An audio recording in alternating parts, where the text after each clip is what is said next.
tarde a todos os alunos dos bastidores da história. Hoje uma aula que eu adoro, passear pelas cidades. A aula de hoje é fazer um passeio com vocês, começando aqui pelo início da história de Siracusa. Nós estamos na ilha de Ortígia, que faz parte de Siracusa e que era o núcleo central, o núcleo principal, onde nasceu a cidade grega lá no século 8 antes de Cristo.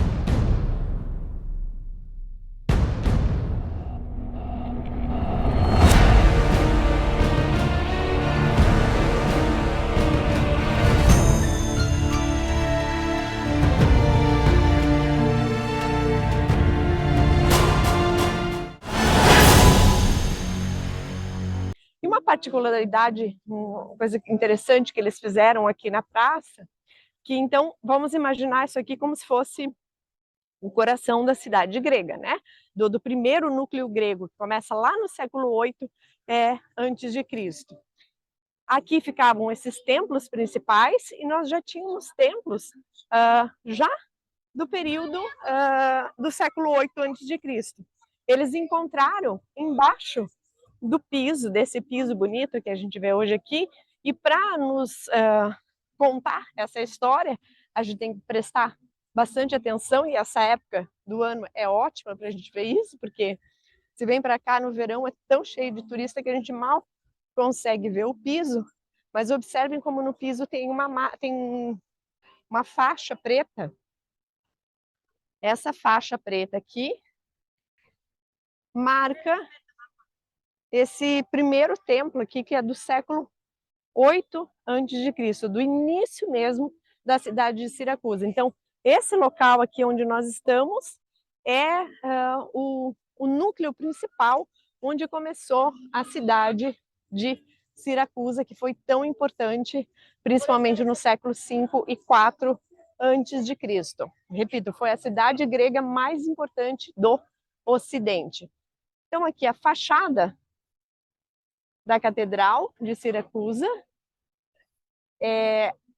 A Catedral de Siracusa é estilo barroco siciliano, justamente porque ela foi reconstruída depois do terremoto, mas parte da estrutura dela é original de um templo dedicado à deusa Atena.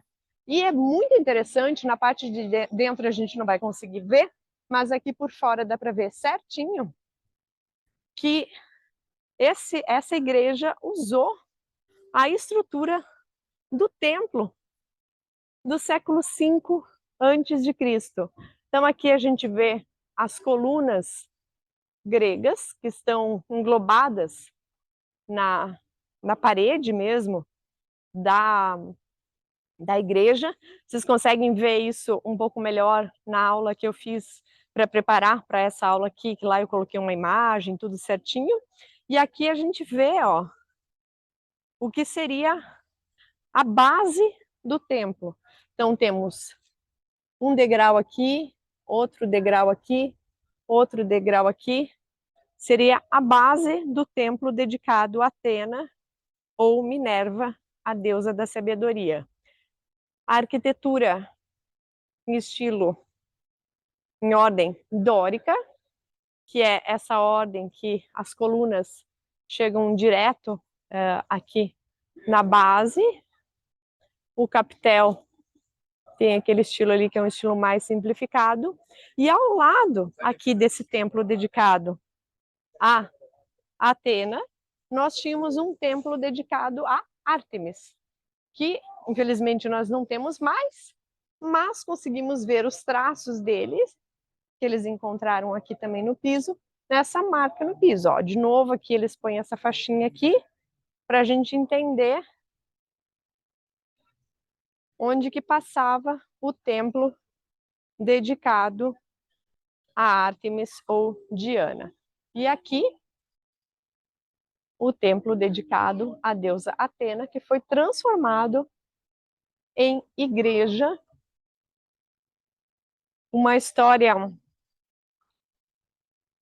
juntando um pouco as histórias, né? Aqui na Itália a gente tem muito isso, que se une o que era romano, grego, com a parte cristã.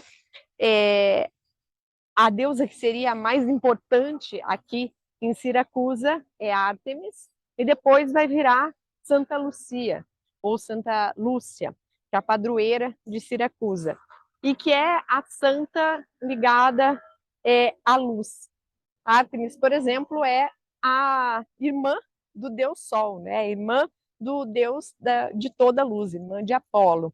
Então a gente tem essa conexão e o uso também dos espaços que eram dedicados à cultura pagã para a cultura cristã, como, por exemplo, aqui, essa igreja, que é um dos exemplos mais fantásticos que a gente tem em todo o mundo, justamente porque a gente ainda consegue ver claramente a estrutura do templo e a estrutura da igreja. E segundo a tradição, São Paulo teria ficado aqui em Siracusa por 3 dias e teria pregado tanto lá perto nas catacumbas de São João, que é a segunda maior catacumba da Itália, só perde para as catacumbas de São Calixto, lá de Roma, tem mais de 10 mil metros quadrados, são 10 mil tumbas com 20 mil corpos, vamos dizer assim, porque a gente não tem mais os corpos, mas a gente sabe que 20 mil pessoas foram enterradas lá, e fica perto da Santa Lucia ao sepulcro. E o São Paulo poderia ter passado tanto aqui, onde tem a catedral hoje, quanto lá nas catacumbas de São João. Um beijo grande para vocês e uma boa semana. Beijo!